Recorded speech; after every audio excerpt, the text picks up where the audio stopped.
were fired up. You were in Charlotte. I saw you on NFL Network with Rich and the Fellas. Wild card game, of course. The Rams have Chicago.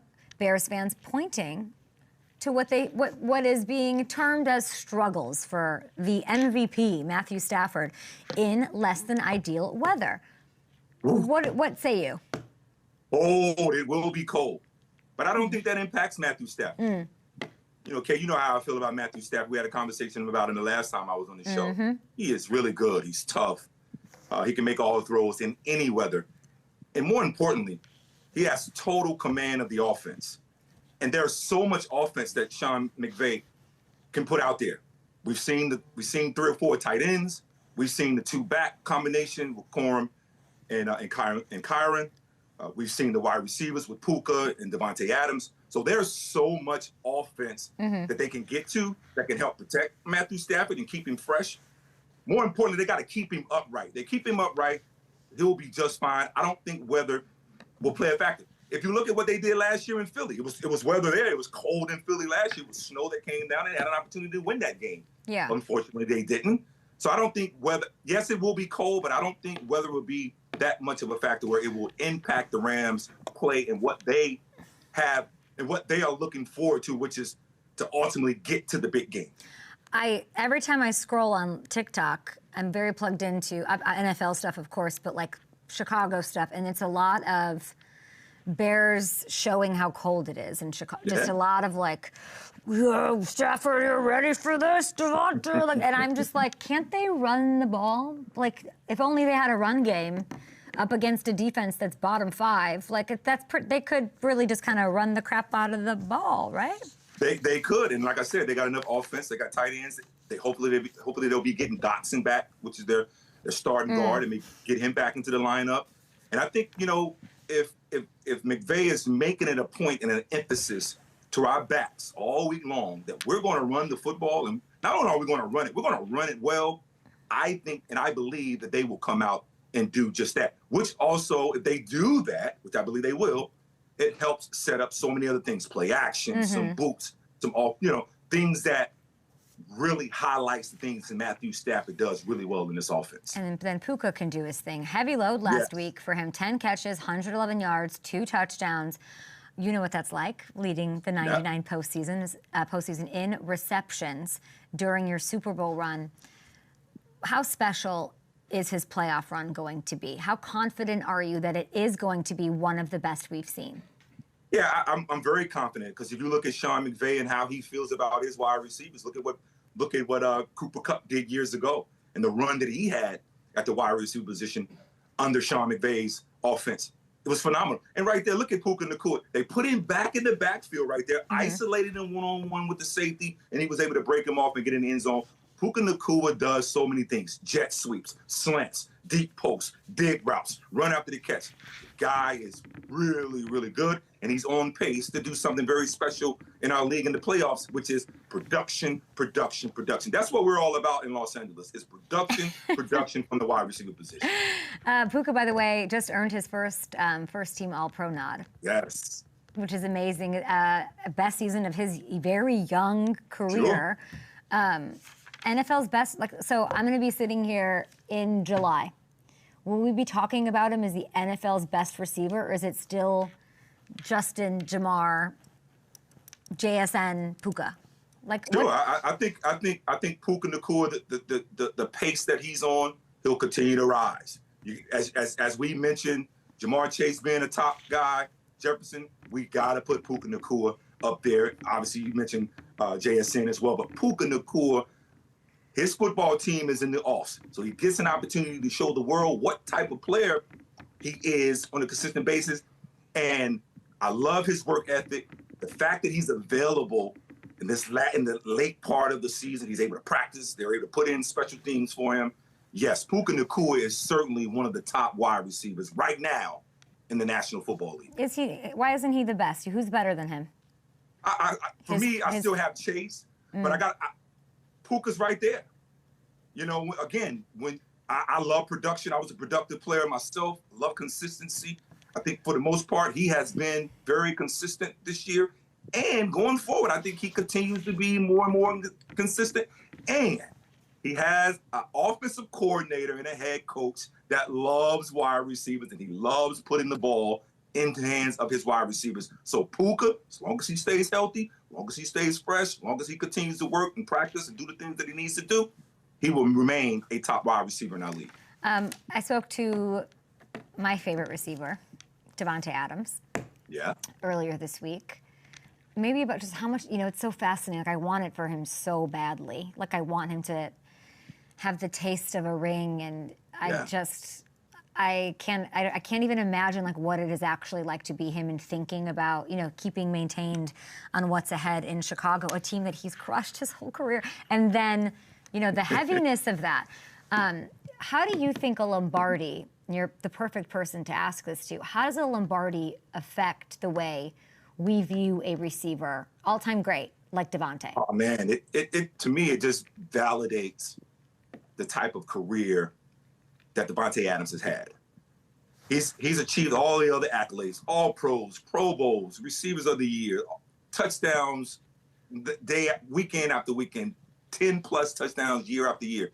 He's done all those things statistically that we expect of an elite receiver like Davante Adams. The only thing left is to hoist that Lombardi trophy. Hold on, Kate. Okay, I'm back. I'm here. Here I am. I think, sure. This is what he wants. Okay, I was like, this is what he going? wants.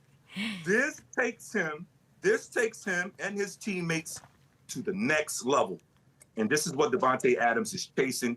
If you watch, I saw the interview that you did with him. He's locked in. Yeah. He's a focused man. He's unselfish. Loose. He is just as excited about Puka Nacua's success as we are. You know what? And I've said it before. Puka has had the privilege and had the honor to play with Cooper Kupp, who showed him how to be a professional every single day. Also playing along with Davante Adams, who also shows him how to be a pro and a productive player day after day. But Davante, this is what he wants. I hope he gets it. It's so interesting that you make that point. In talking to him, if I'm making an interview with Davante, and I've interviewed him maybe more than most players, it's always he wants to talk ball. I need to give him a play to talk through. Like he just sort of lifts out of himself. He's always wanting to talk about other players, but usually he'll take some love for himself. He really did not. He did not want. I had all these questions, Torry, lined up about him and the touchdowns and what's worth. And it wasn't until I brought up Puka and Sean and whatever, he really wanted to just talk about them and the team aspect of this in a way that not was different because he's always like that, but I don't know, it really stuck out to my entire staff. They're like, oh, shoot, we're going to skip all these questions and just go for the bigger picture stuff because he so just wants it for everyone and everyone wants it for him. So hopefully they come up with it. Now, let's move to some other topics. So wait, hold on. What do you mean other topics? Are the Rams winning this game? What's happening? Yes, the Rams. I think the Rams are winning this game. I think they go into Chicago and they win this game. Now, I will say this about the Rams. And this is such a big flex, too, right now, holding the Super Bowl trophy. This is such the ultimate flex. I said this about the Rams. They have to be better on the defensive side of the ball, particularly in the passing game. Their corners, they need to be a lot more stickier in coverage than they've been over the last 4, 5, 6 weeks, particularly last week against the Carolina Panthers, because that was the most recent game. They got to be sticky defensively, the corners do on the back end. They got to get to Caleb Williams. They got to try to find a way to frustrate Caleb Williams, getting back to the old Caleb Williams when the frustration sets in and he's not as locked in and his focus on his job. When Caleb Williams is free and he can scan the football field and find his receivers, he is really, really good. So Verse, Young, and those guys got to get after Caleb Williams, sticky coverage on the back end. And then lastly, Kate, for the Rams to really secure this win, they got to be good on special teams. They got to be good on special teams. That is critical. And the weather may be an issue. So they got to handle the football really well, but they got to be good on special teams and executing the game plan there. I want to hit some other news from around the league. The Giants just finalized a deal with John Harbaugh to become their next head coach. It's the only move I thought could happen, should happen, the perfect fit, when you see two people that just sort of belong together. What do you make of it? A sound mind coming into your building, a winner. A leader, a guy who establishes processes and procedures, and he sticks to it. That's what the New York Giants need. They gotta allow him the time and the autonomy to achieve those things. And I believe if they do, you'll see success there in New York. John can still coach the game. He still wants to coach football.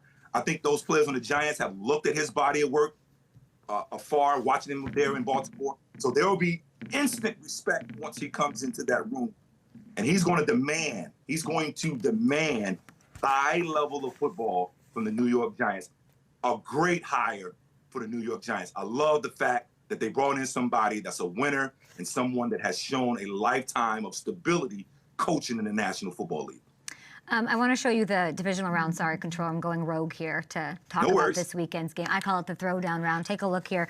Over in the AFC, Bills-Broncos, something that's highly debated. You'll see Kevin Durant's on the show right after you, Torry, and he was really having a tough time picking that one because, and maybe you heard what I was saying, it's like complete team, maybe some home field, and institutional knowledge and experience with Sean Payton there calling the shots, but more inexperienced quarterback versus the best player in the game, leading rusher, maybe most dominant threat in James Cook. But there's all of this, in my opinion, nonsense about the receivers, that they don't have a receiver, they don't have a number one. Khalil Shakir led the league in yards after catch this year. What do you make of the argument that they don't have receivers and that somehow hedges their success? And look, maybe they don't have maybe you could show a number one receiver, a household name there at the position. But collectively, you mentioned Shakir, his ability to get it in his hands and his run after the catch, it's pretty doggone good. And then last week we saw a Brandon Cooks sighting. And Brandon Cooks did exactly what he's always done, and all he's done since being in the National Football League is to go deep. And he provided that element to this Bills offense. You saw Zero right there. What's his name? Kate, help me. The receiver Zero from Florida State. On the Bills? For the Bills. Yes. Coleman? Keon? Coleman. There we go. Coleman. His ability, he has tons of ability. The thing with Coleman is just maturing and growing up and accepting the fact that you're in the National Football League and the expectations for you is to show up and produce. Yeah. I think collectively, this football team, the wide receiver position, collectively, they're okay. And the reason why I say that is because they have a guy in Josh Allen that can get all of them the football anywhere on the football field. You mentioned Josh Allen, one of the best players, if not the best player in the National Football League. You have to make sure you contain him because he can run it. He can throw it. He's just a physical, dominant football player. And then I love James Cook. James Cook, it's like when they put the ball in his hands, it's like electricity shoots through his body. It's like he shot out of a cannon when he touches the ball. He brings so much energy, so much urgency, so much explosiveness to that offense. The Broncos, I know they're really good defensively. Their ends, their ability to get to the quarterback. One of the best. Is one of the best. Benito is outstanding. Josh Allen is a problem. He can go on the road, obviously, and win ball games. They have to account for him for 4 quarters. They are never out of a game when you have someone like Josh Allen. How much confidence do you have in the Bills that it's like, are they winning this game? Are they able to just push it? Are they able, I guess I'm just looking at, there's a lot being made of them not having this receiver. And of course, like your Rams, they have 2 studs and they got tight end play and Kyra and everyone looks great. But Josh has a number 1 pass defense, let's not forget. He has James Cook. And then I'm looking over at like the Niners. They've got Juwan Jennings. They might have Pearsall back, but it's like Juwan Jennings and Demarcus Robinson. Like, it sounds like here's what I'd like the internet to know. Does Torry Holt, Super Bowl champion, Hall of Famer, should be Hall of Famer, do you like the Bills' weapons in this? Yes, I do. I like the Bills' weapons in this, and I believe the Bills go into Denver and get the dub. Okay, thank you so much, Torry Holt. We love you so much and appreciate it. By the way, your Holt Brothers Foundation, not by the way, this is incredible. We're celebrating 25 years? Yes, we just celebrated 25 years last year, Kate. Now we moved on to 26. So what's in store? Yeah, so we're super excited. We have our first fundraiser coming up March 21st here in Raleigh, North Carolina. It's called the Ultimate Game Day. Corporate teams can participate in competition, including a flag football tournament, cornhole, as well as tailgate. So that's going to be super fun. And we've had guys come out and coach those teams like Calvin Johnson, Cliff Crosby, Dante Hall, had a number of guys in the National Football League that's come out and supported us. And then lastly, Kate, we have this free book called A Kid's Book About Cancer. A Kid's Book About Cancer. It's our Kickoff to Courage program.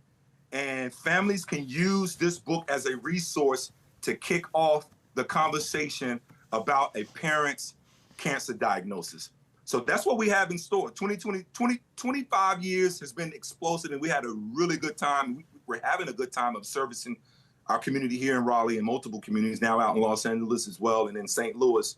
But we're looking forward to continuing that. But this book right here, A Book About Cancer, kickstarts the conversation with families about a cancer diagnosis. And we're super excited to be able to share this book with our families and our kids that we support. I love that. And you also have a flag football tournament, which I love, other NFL legends. If you need a Kay Adams to MC this, holler at your girl. 21st of March. Kate? Listen, I would love to get involved in that. I'm doing a lot of flag. I'm really, really interested, and it's really great. My people will reach out to your people. Are you going to Chicago for this game? As of now, yes. Okay, I need to get your info. I'm going to bother you. Like, I'm going to go to this game and get to see Torry Holt and Devin Hester. I'm going to lose my mind, I think. I'm going. I'm scared to go because of the weather, but I'm going. I'm going. I will see you this weekend. I don't want to hear if, ands, or... I got my hoodie, and I got my shirt. I'm ready. Okay, we're going. We're going to the game. We've got it. Thank you so much. We appreciate you. Bye, Torry.